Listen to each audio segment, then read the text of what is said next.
¿Cómo sería el equilibrio básico de intercambio iónico? Voy a denominar a mi intercambiador iónico como R.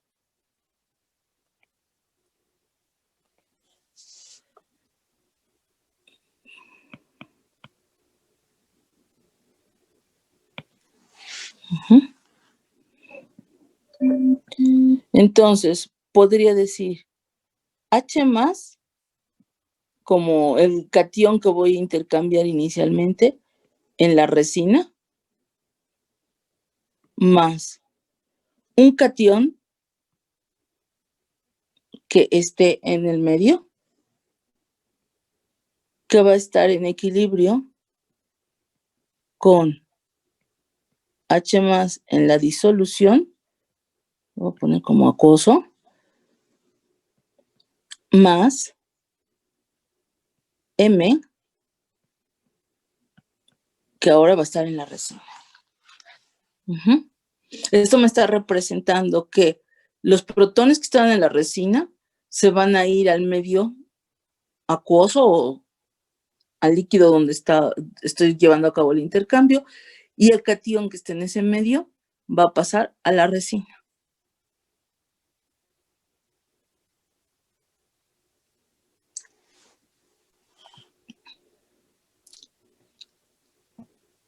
¿Qué significaría que la constante de ese equilibrio fuera 1?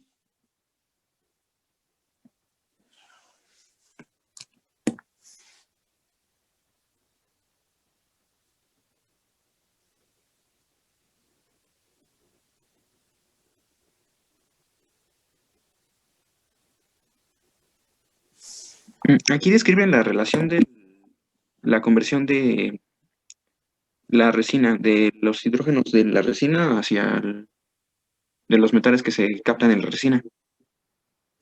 Sí, Ese es el intercambio.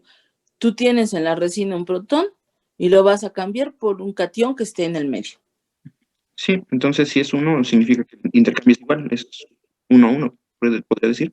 Exactamente, que vamos a tener mitad y mitad. La única manera de que un cociente, como se representan las constantes, ¿no? Productos entre reactivos, sea de 1, es que el intercambio sea el 50%. ¿Qué significa que una constante sea de 5?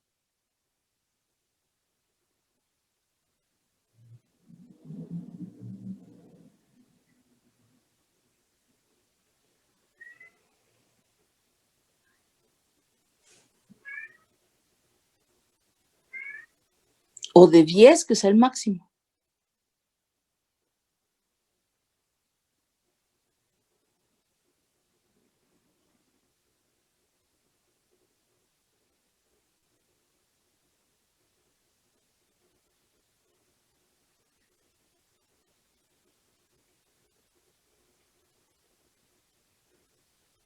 ¿Que aumenta esa proporción? ¿Qué proporción? Los productos. ¿Pero cuánto? Es decir, ahora el equilibrio va a estar más desplazado hacia productos, pero ¿cuánto? 5 o 10 veces. 5 veces, exactamente, o 10 veces. Muy bien. Esa sería la interpretación a grosso modo. Y como les decía, las constantes suelen ser pequeñas. Lo más típico, entre 1, 2, 3. Aunque llegue a haber más grandes, pero es poco común. El intercambio iónico no es un tipo de reacción que sea tan eficiente en ese sentido como otros tipos de reacción. Ahora bien, si nosotros ya en la práctica queremos obligar a nuestro sistema a que todo lo que tengo se intercambie, es decir, yo quiero limpiar el agua que voy a usar para mis experimentos. Entonces, mi resina intercambiadora de iones tiene que ayudarme a quitar todos los cationes o todos los aniones, más bien ambas cosas, todos los cationes y todos los aniones que haya y entregarme agua limpia. ¿Cómo obligo a que esto ocurra si las constantes son tan pequeñas?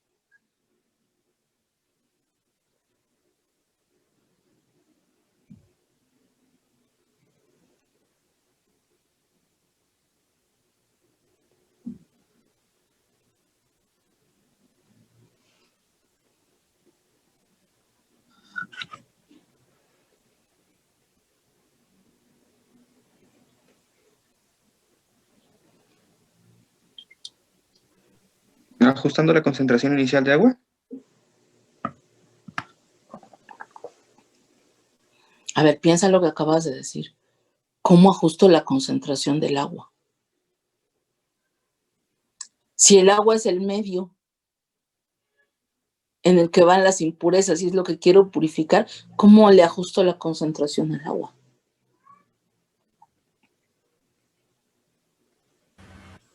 ¿Podría ser el flujo del agua que vaya un poco más lento? Una cuestión es el tiempo. Ok. Cuanto más lento pase a través de toda la malla que es las redes que existen en las bolitas de resina, voy a favorecer a que ocurra el intercambio. Esa es una manera. Pero en equilibrio químico nosotros tenemos formas de obligar a nuestro sistema a que el equilibrio vaya hacia donde nosotros queremos. Principio de Le Chatelier. ¿Qué hacemos?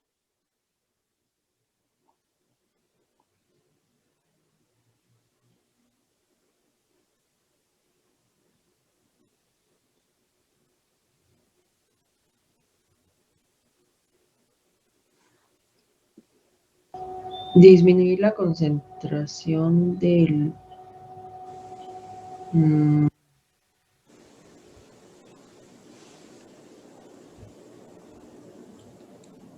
Si disminuyo la concentración de algo, ¿en dónde? Bueno, del otro lado, del lado derecho, ¿Productos o reactivos? de los productos. O sea, que yo pudiera ir sacando algo aquí. Ah. Normalmente no vamos quitando nada. Este es el uso común de un intercambiador iónico es en una columna. Uy, no, mis columnas están... Digo que yo no soy muy buena haciendo dibujitos.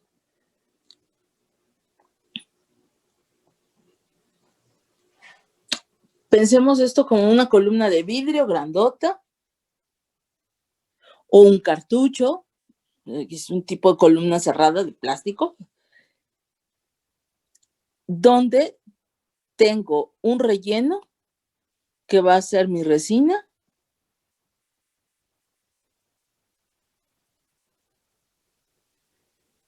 y a través de esa resina voy a hacer pasar el líquido que quiero limpiar. Para que salga pues ya purificado. Entonces, bien dijo su compañera, si el flujo, si el paso a través de la resina es lento, favorezco que más partículas se puedan intercambiar. Esa es una. ¿Qué me dicen de la estequiometría?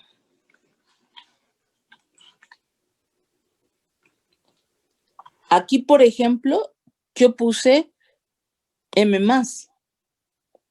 Por lo tanto, necesito 1 de resina para intercambiar una carga de la resina al medio, que significa un catión.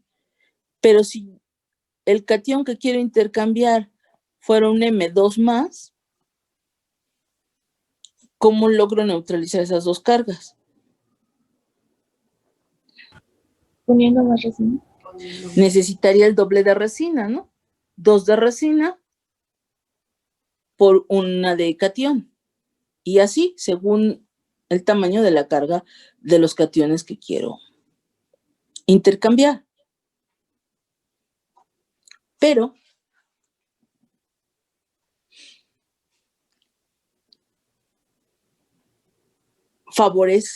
favoreceré el intercambio cuando la estequiometría es distinta de 1 a 1, nada más haciendo más lento el flujo. Y además, otra pregunta que surge es, si yo sé que, por ejemplo, tengo una concentración aproximada de, no sé, 0.0001 mol por litro de impurezas en mi agua destilada que voy a desionizar. 10 a la menos 4 molar. ¿Necesitaré el equivalente de 10 a la menos 4 mol de intercambiador iónico? ¿De cargas en la resina? ¿Para hacer el intercambio? ¿Para que sea estequiométrico el asunto?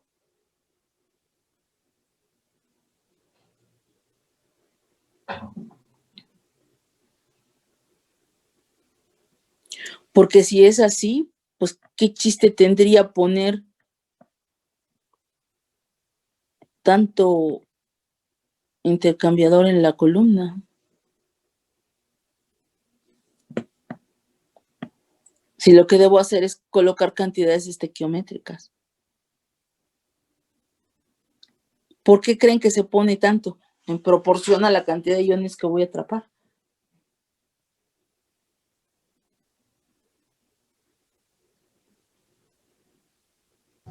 Para que la atracción de las cargas retengan por más tiempo a esos iones. No.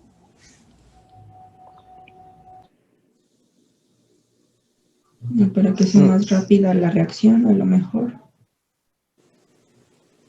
¿Qué tiene que ver cantidad de reactivos con velocidad de reacción?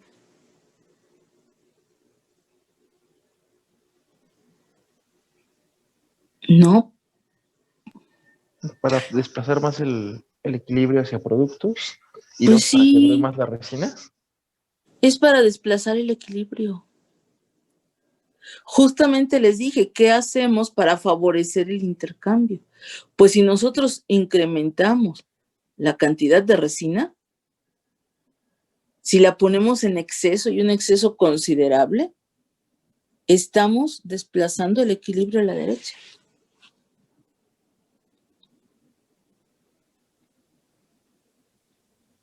Pero chicos, esto es un estudio de equilibrio básico de analítica 1 y hasta de química general. Y si ustedes no tienen perfectamente comprendidos estos principios, es muy difícil que puedan razonar de manera adecuada cuando están resolviendo un problema. Consideren hacer un repaso de esas cosas de química general y de analítica 1 para que su manera de poder responder y resolver problemas sea adecuada y eficiente en cuanto a velocidad, ¿no? Cuando está uno en un trabajo, se requiere una respuesta ya, para ahorita. Entonces, se necesita que la persona esté entrenada, capacitada en hacer este tipo de razonamiento científico rápidamente.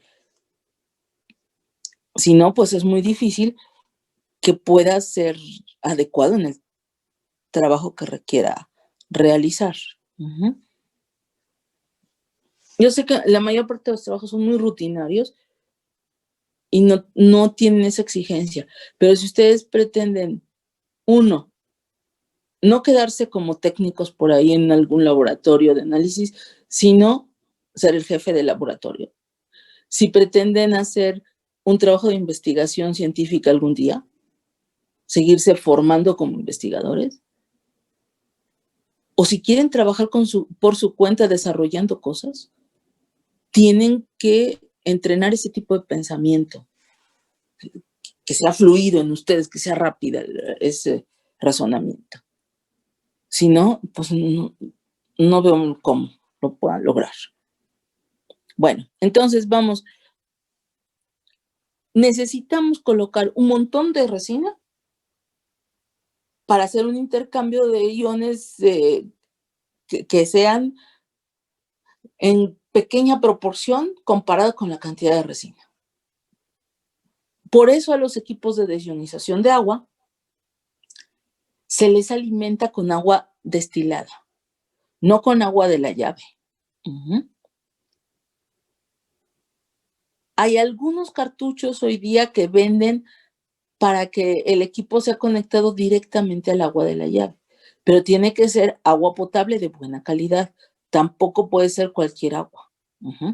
No se podría hacer en una zona donde la alimentación de agua en el lugar, en la ciudad, en el pueblo, sea de agua dura, que tenga muchos iones, porque entonces el cartucho no va a tener la vida que debe de tener y va a salir muy caro hacer esa purificación.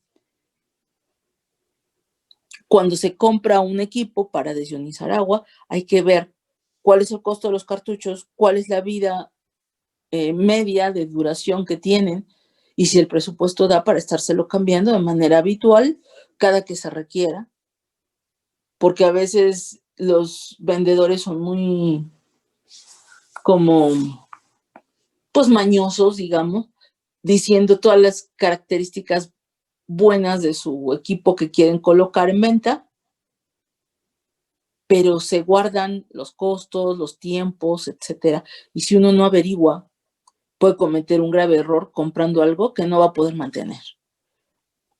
Entonces, esto se los digo porque es algo que ustedes en su vida profesional en algún momento van a tener que hacer, tomar decisiones de ese estilo. Ahora, regresando propiamente a lo que es el equilibrio que vamos a estar estudiando. La premisa es, voy a poner mucho de resina en comparación con la cantidad de cationes que quiero intercambiar para favorecer que el equilibrio se desplace. En esta técnica de análisis, el uso de la resina es un paso que pretende asegurar que se intercambie todo lo que quiero intercambiar. El uso de un intercambio iónico, por ejemplo, para determinar una constante de intercambio de algún catión o anión novedoso, por el simple hecho de obtener ese conocimiento científico, determinar la constante, no es muy común. O sea, eso sí se hace. En la vida científica hay quien hace ese tipo de trabajo, pero son pocos lugares, pocas personas, las que utilizarían el intercambiador iónico para determinar la constante de intercambio con un compuesto nuevo. Sin embargo, lo que abunda como trabajo rutinario es utilizar un intercambiador para limpiar o para atrapar algo que posteriormente yo quiera recuperar y analizar o hacer una cuantificación indirecta de lo que atrapé. ¿De qué manera? Si yo tomo mi resina intercambiadora de iones, atrapo los cationes que haya en el medio y que yo quiero saber cuántos son, y mido, cuantifico los protones que salieron, la cantidad de protones que salió será proporcional a la cantidad de cationes que se quedó en la resina. ¿Se comprende esto? Sí. Entonces, aunque yo haya puesto un exceso de resina, lo que voy a cuantificar, lo que voy a medir, es lo que salió. Luego, entonces, hay que hacer dos pasos. Uno, asegurarme que la cantidad de resina que estoy usando es adecuada, en exceso, pero un exceso adecuado. Y dos, encontrar la manera de cuantificar lo que sale. Y eso, bueno, pues ya corresponde a la parte de análisis químico previamente estudiada, ¿no?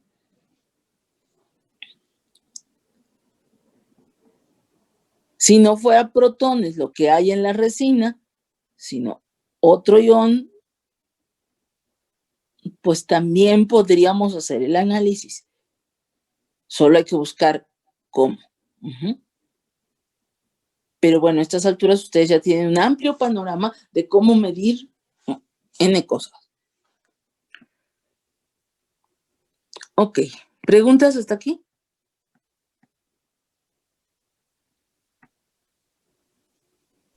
No. Bueno, otra característica de las resinas o de los intercambiadores iónicos, sean o no resinas, que dije podrían ser arcillas naturales y algunos otros compuestos, aunque lo más común son las resinas, es su capacidad de intercambio. ¿A qué me refiero con capacidad?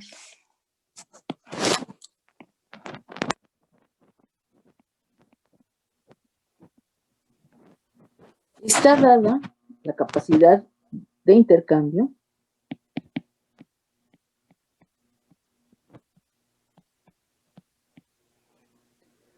por los miliequivalentes de carga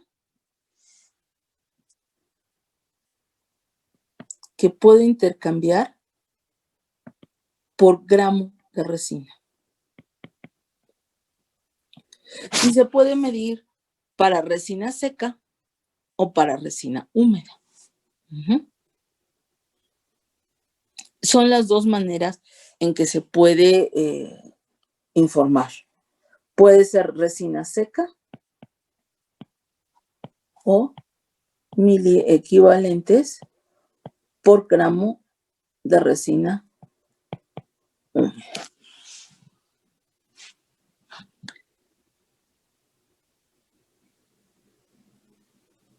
Aquí hay una cierta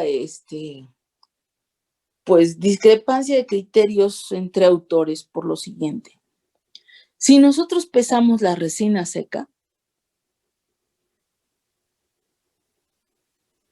es una forma más sencilla y reproducible de pesar. Porque si previamente humedecemos la resina y luego la pesamos, puede haber variaciones. ¿Por qué? Cuando nosotros ponemos una resina seca en disolvente para que se humedezca, es decir, para que se impregne del disolvente, y con impregnar me refiero a que el disolvente debe entrar en todos los huecos de la resina. Ustedes pueden observar que así, a la vista, visualmente, la resina es como una esponjita que se va a inflar un poquito, porque se va a cargar de agua. O bueno, de disolvente, para hablar de manera general.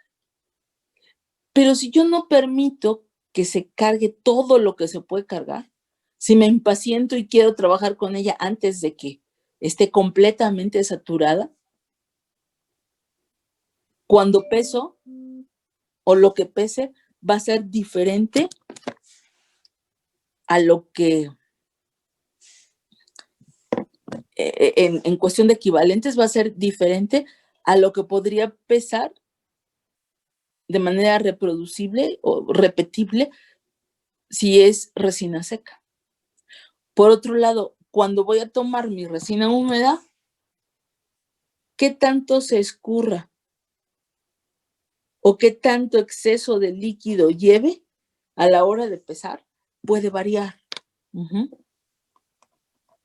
Y me puedo estar llevando una cierta masa de disolvente que no quiero tener al momento de pesar la resina húmeda. Entonces, por cuestiones de repetibilidad para los ensayos, muchos autores consideran que es mejor hacer los cálculos sobre masa de resina seca que sobre masa de resina húmeda. Ahora, quienes están en contra, digamos, alegan lo siguiente. Una vez que tú humedeces la resina, si no la dejas que realmente se cargue por completo, la porción que tomes para hacer el ensayo, de todas maneras va a causar una variación en el resultado. Conclusión, se pesa resina seca o se pesa resina húmeda, lo principal que debemos cuidar es que esté completamente cargada, completamente humedecida del disolvente. Porque si no es así, pues vamos a cometer errores. Sería una mala práctica no permitir que la resina se cargue por completo. En la práctica podemos hacerlo de las dos maneras y debería poder resultar también lo uno como lo otro. Sin embargo, en las especificaciones de los frascos que compramos, lo más común es que venga informada la capacidad de la resina por gramo de producto seco, no por grado de producto húmedo.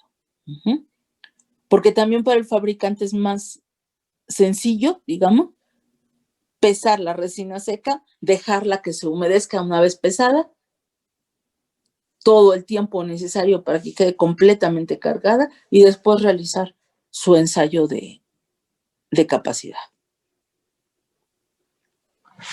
¿Preguntas? No. Ok, ahora, ¿cómo realizaríamos un ensayo de capacidad de la resina? ¿Cuáles serían los pasos que ustedes podrían proponer? Esto es importante porque cuando nosotros queremos controlar la resina que vamos a usar, ya sea para un tipo de análisis de rutina o porque vamos a hacer una investigación, tenemos previamente que conocer la capacidad de intercambio de la resina. Si vamos a hacer una cuantificación. Si solo vamos a purificar agua y vamos a meterla en un cartucho, no. Con que pongamos un exceso súper excesivo, es más que suficiente. Pero si queremos hacer una cuantificación, entonces sí necesitamos conocer la capacidad de la resina. ¿Cómo la determinaría? Primero tendríamos que hacer una relación de cuánta resina tenemos que pesar tenemos que ver cuánta resina equivale a lo que a la muestra que vamos a pasar, ¿no? O sea, la estequiometría, según la estequiometría de la reacción. Pues sí, ¿no?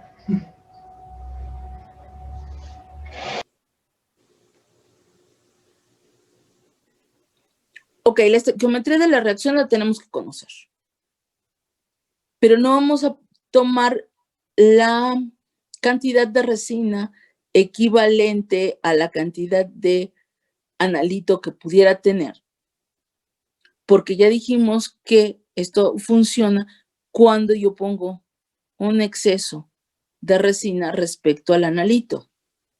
Porque lo que quiero es impulsar mi equilibrio hacia los productos para que todo lo que haya de analito se intercambie y sea equivalente a la cantidad de protón que pueda yo medir. Entonces, de inicio, yo tengo que pesar un exceso de resina en comparación con la cantidad de analito que quiero medir. Ahora, ¿qué pasa si lo que quiero es determinar la capacidad de la resina? Es decir, quiero sacar todos los protones de aquí para ver cuántos hay. ¿Qué tendría que hacer? para asegurarme que todos los protones que están en la resina que pese salgan.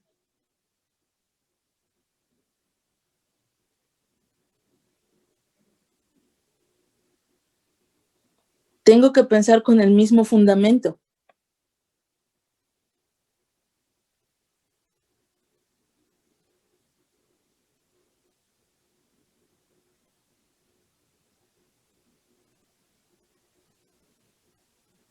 A ver, si lo que quiero es que todos los cationes, en el caso de una resina catiónica, todos los cationes que hay en el medio se intercambian, incremento la cantidad de resina. Pero si lo que quiero es que todos los protones de la resina salgan, ¿ahora qué hago? Poner un exceso de los cationes. Claro, pongo un exceso de los cationes que quiero intercambiar. Y así me aseguro que todos los protones salgan. Una vez que ya tengo todos los protones fuera, ¿cómo los mido?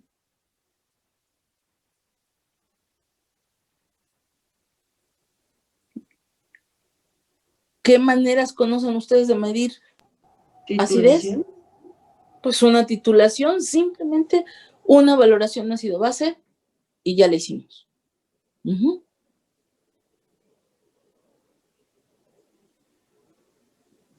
Entonces, lo único que tengo que pensar es cuánta resina debo pesar al inicio en función de cuántos protones pretendo que salgan y con qué los voy a medir. Normalmente tenemos disoluciones de base. Si quiero hacer una reacción con protones, uso una base fuerte, previamente valorada o estandarizada, normalizada, a una concentración adecuada para medir los protones que voy a liberar y cuya cantidad ya la tenga yo bien pensada en función de la bureta. Dibújate bien, bureta. En función de la bureta que voy a usar. Uh-huh. Esta parte de la explicación es muy práctica. Lo que me interesa que ustedes ensayen en este momento es el razonamiento de todo esto, de cómo lo voy a planear. Es una aplicación. Y me dirán dónde entran aquí los equilibrios simultáneos.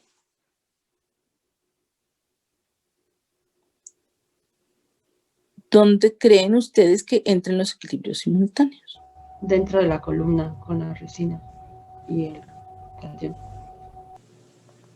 ¿Quién podría tener equilibrios colaterales en un medio en un momento dado? Pues ¿La resina? catión. El catión o el anión que voy a analizar. Uh-huh. Es el que podría tener equilibrios simultáneos. Y si yo coloco la expresión de la constante de este intercambio y resulta que el catión en disolución tiene equilibrios por aquí de lo que sea, pues va a ser condicional. Uh-huh. Y voy a tener una constante condicional para ese medio. ¿Cómo voy a determinar cuál es el alfa? Igualito que en todos los demás sistemas que se han estudiado hasta el momento. Aquí ya no habría alguna novedad al respecto, ¿no? El tratamiento de los equilibrios, poner una constante condicional, calcular esa constante condicional, no es diferente. ¿Qué es lo que varía de manera global? Si hay equilibrios simultáneos sobre el catión que quiero intercambiar, ¿será más fácil o más difícil el intercambio?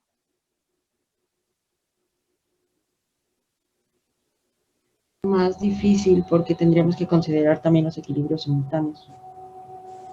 Exactamente. Si el catión está, por ejemplo, complejado con un ligante, si tengo aquí un Ml, pues la resina podrá intercambiar a M, pero no a Ml.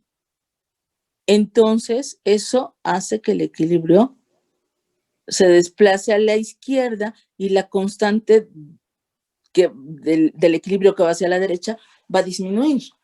Me dificultará el intercambio.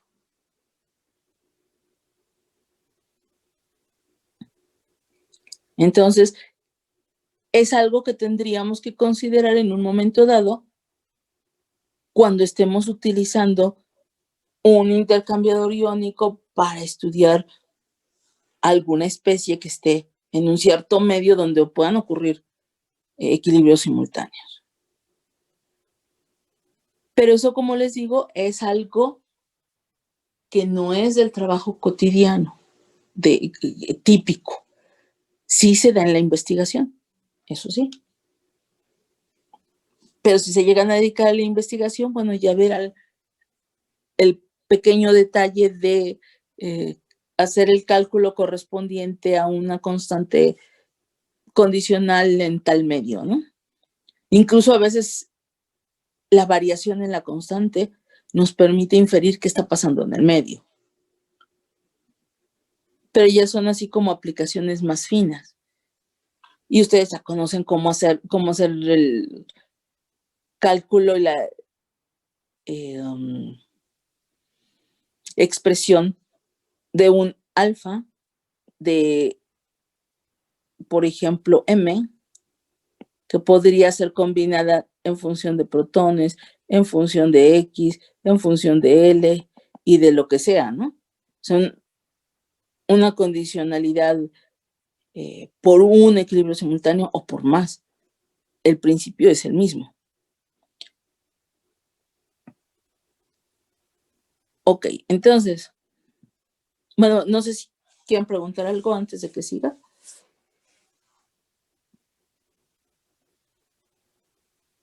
No, creo que no. Nadie, no he visto el chat y es que desde la tablet no puedo. No sé si en el chat tengan alguna pregunta. A ver. Chat. Sí ha habido.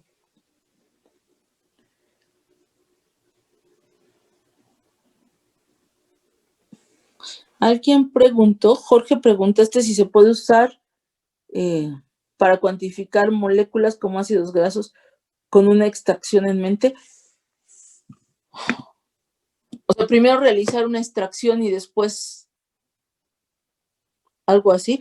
Había que ver, porque a lo mejor te conviene más extraer y en el ya extraído valorar en tu medio de extracción. Habría que ver. Pero todos estos pueden ser como pasos intermedios en un análisis. Los puedes usar de manera preparativa para hacer tu análisis.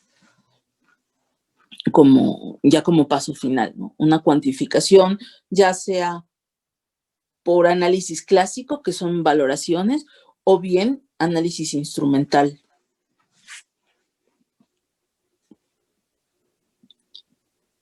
Bueno, entonces,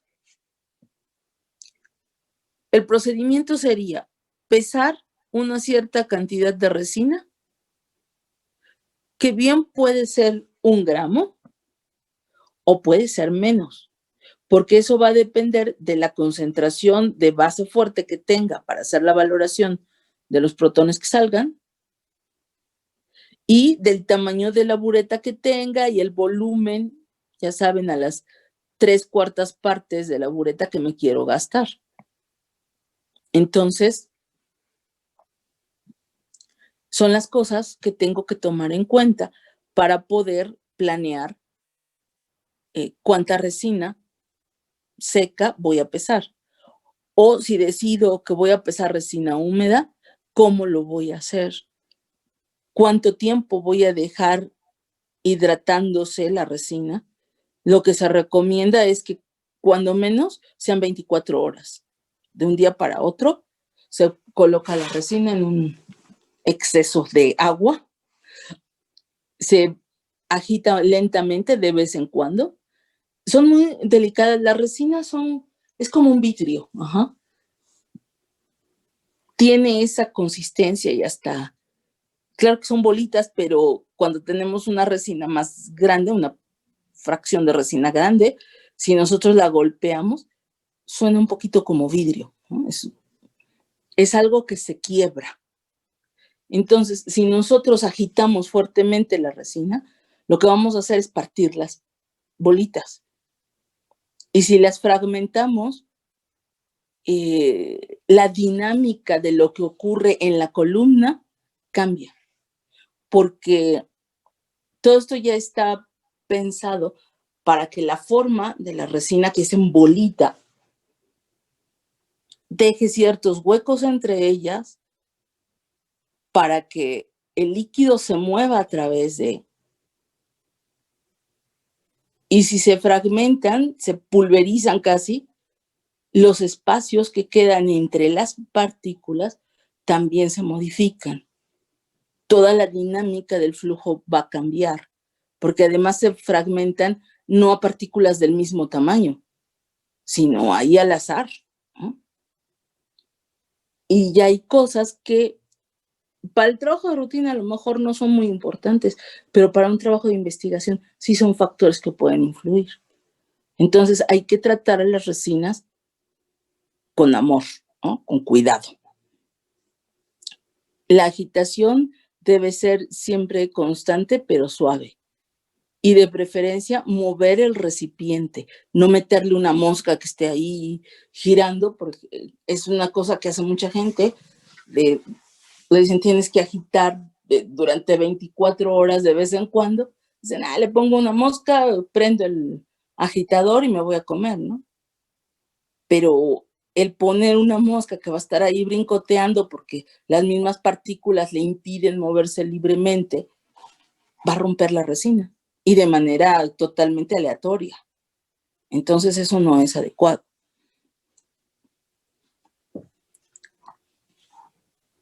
Bueno, entonces pesamos la resina, la dejamos hidratar o humedecer en el disolvente que se vaya a emplear. 24 horas como mínimo. Una vez que está completamente inflada, ya están llenos todos los espacios que tienen, todos los huequitos están llenos de líquido. Entonces, agregamos un exceso de catión. Aquí, por ejemplo, si quiero determinar mi capacidad de una resina catiónica fuerte en forma de H+, intercambiaría el H+ por sodio. ¿Por qué por sodio? Porque es el catión que se le parece más, en tamaño sobre todo, en tamaño de ion. Entonces, podría utilizar un exceso de cloruro de sodio, como sal de sodio. ¿Por qué cloruro? Pues porque es barato, se puede conseguir de alta pureza, no estaría metiendo interferencias. Si consigo un reactivo lo suficientemente puro, no metería otros cationes ahí y me facilita el análisis, ¿no? El hecho de simplificar de esa manera. Entonces agregaría un exceso de sal, de cloruro de sodio, y tendría que mantener en agitación un cierto tiempo para asegurarme de que todo lo que está en la resina se intercambie. Lo haría posiblemente en un vasito de precipitados o en un matraz Erlenmeyer. Estaría agitando, de preferencia a manita, sin meterle ningún agitador, ni mosca, ni nada al medio, sino a manita, así como mover el atole para que no se rompa la resina. Por lo general se pesan entre 100 miligramos, medio gramo de resina, más que suficiente, según concentración de sosa y tamaño de bureta. Se agrega un exceso de cloruro de sodio que puede ser varios gramos, incluso 1 gramo o más, y se agita. Una vez que pasó el tiempo, se puede incluso hacer la titulación sin separar la resina, aunque es recomendable separar la resina por filtración, con papel filtro simplemente, filtrar, enjuagar para que todo lo que se le pueda quedar embarrado de la resina pase al nuevo matraz donde voy a titular y hacer mi titulación. Se puede, les decía yo, hacer la titulación en la resina, con la resina presente, pero se prefiere eliminarla por filtración. Porque si voy a usar sobre todo una valoración clásica, una titulación con indicador visual, coloco el indicador que también tiene propiedades ácido-base y se va a meter en la resina. Entonces ahí ya empieza a generar una serie de cambios que no vienen al caso, ¿no? Tener una parte del indicador atrapada en la resina, aparte de que pinto la resina y luego es un lío limpiarla, pues puede interferir. Entonces se separa por filtración la resina y ya puedo usar el indicador que quiera y hacer mi titulación. Si quiero hacer la titulación potenciométrica, pues también se puede hacer. Pero siempre voy a tener en cuenta concentración de base y tamaño de bureta. Si en lugar de ser una resina catiónica tengo una resina aniónica, sería, por ejemplo, OH en la resina más un anión en el medio, acuoso,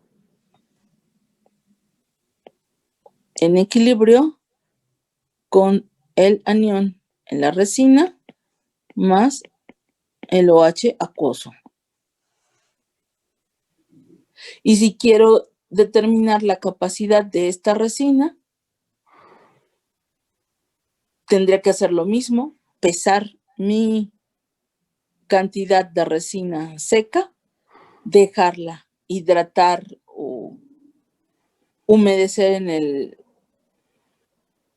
el medio que vaya yo a utilizar, que me interese utilizar. Agregar un exceso del anión. En este caso también podría ser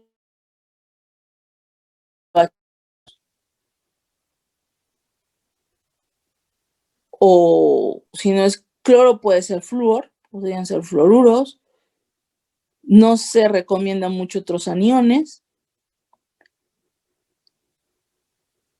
Y lo mismo, ¿no? Salen los OHs al medio acuoso o al disolvente en cuestión y ahí realizo la titulación. ¿Alguien quiere preguntar?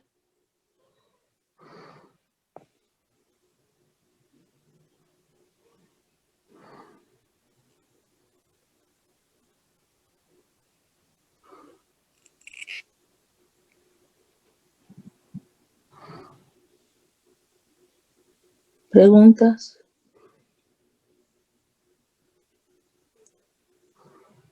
No. No, todo bien. Ok. Entonces, en resumen, para terminar esta sesión, los intercambiadores iónicos son importantes, sobre todo en la purificación de agua a nivel de desionización.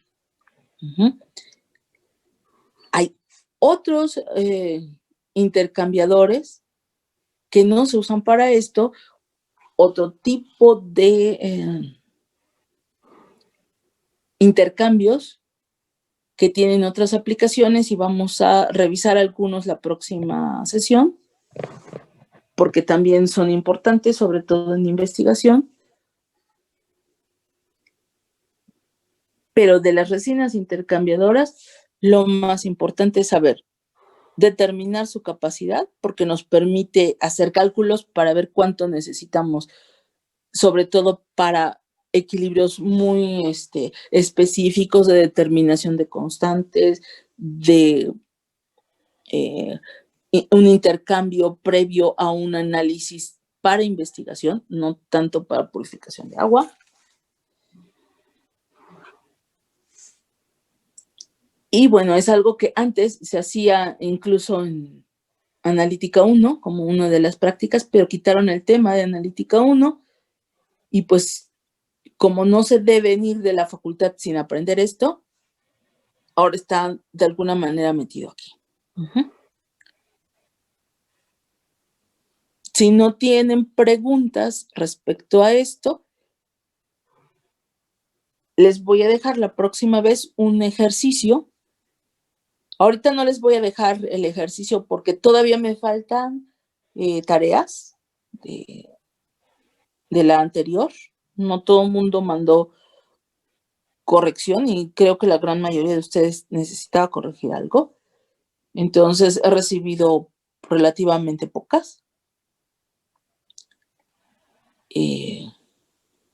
Por esa razón no les voy a dejar hoy un ejercicio de estos. La próxima vez les voy a traer uno para que sea tarea.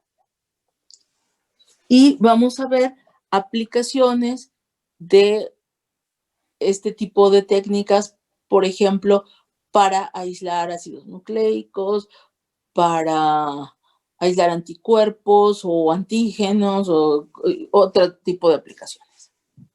¿Ok? Sí, está bien. ¿Ya no hay preguntas? ¿Hasta aquí?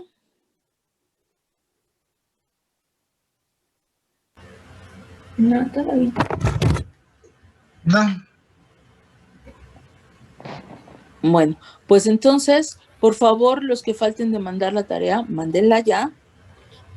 Yo, la verdad es que ando muy ocupada en estos momentos porque pues está toda la parte administrativa del trabajo y aparte de mis clases estoy sustituyendo a Jesús en 3 clases, entonces es así como caótico, ¿no? Pero los tiempos que tengo he estado echando ojito ahí en sus tareas, algunos ya están muy bien, otros tienen algún pequeño error por ahí en sus fórmulas de Excel, pero creo que ya más o menos está entendido lo que tienen que hacer, al menos entre los que han entregado. No he revisado todas, también tengan en cuenta eso. He revisado, de los que han entregado, deben ser como unos 8, entre 8 y 9 tareas, y yo he revisado unas 4 apenas. Entonces, es lo que he visto. Pero bueno, ahí vamos. Tampoco les he mandado el acuse de recibo a todos porque no me ha dado tiempo. Entonces, de los que ya me mandaron tarea, algunos ya recibieron su acuse, otros no. ¿Ok? Les informo para que sepan y no estén con la tentación de que si ya habrá llegado o no.